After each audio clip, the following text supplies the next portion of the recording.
President Biden forced to reinstate Trump's Remain in Mexico policy this month, but that hasn't stopped thousands of migrants from heading to the U.S. In recent weeks, an estimated 6,500 Haitian migrants have arrived in Tijuana, Mexico, and Baja, California, while in Florida, more than 50 Haitian migrants just landed in Key Largo just on Friday morning. Border Patrol says they were on this sailboat with the words "Blood of Jesus" on the side.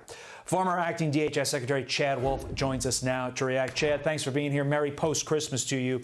Why does it appear to be too little too late for Remain in Mexico to work as the Trump administration, as you, when you were in the Trump administration, intended it to?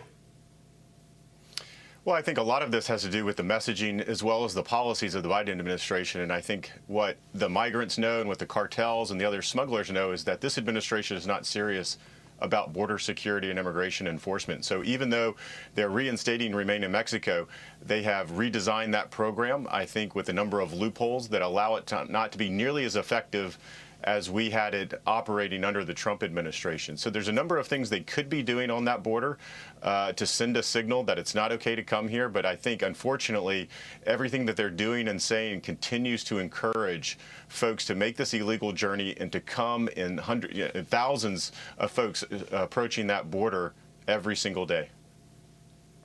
The numbers do not lie. Here's the rise in encounters over the last fiscal year, year on year, 279% fiscal year 2020, fiscal year 2021. Chad, is there anything the Biden administration can do starting today to disincentivize these migrants from coming?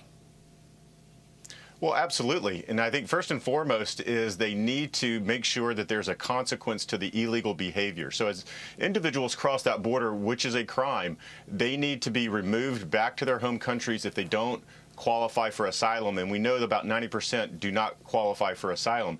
Instead, what the Biden administration has done is they've gone back to this catch and release policy, which releases hundreds of thousands of these individuals into our communities each and every day. So if we go back to the Haitians, if you remember, 15,000 Haitians crossed in Del Rio, Texas a couple of months ago. The vast majority of these folks remained here in the United States, and that sends a signal to other Haitians to make the journey. You have to send the signal that it's not okay to continue to break the laws of the United States. You need to enter through a legal port of entry, and you need to do it the legal way. And I think that's the message they need to send. And unfortunately, everything they've done in about 11 months since Inauguration Day has been the complete opposite.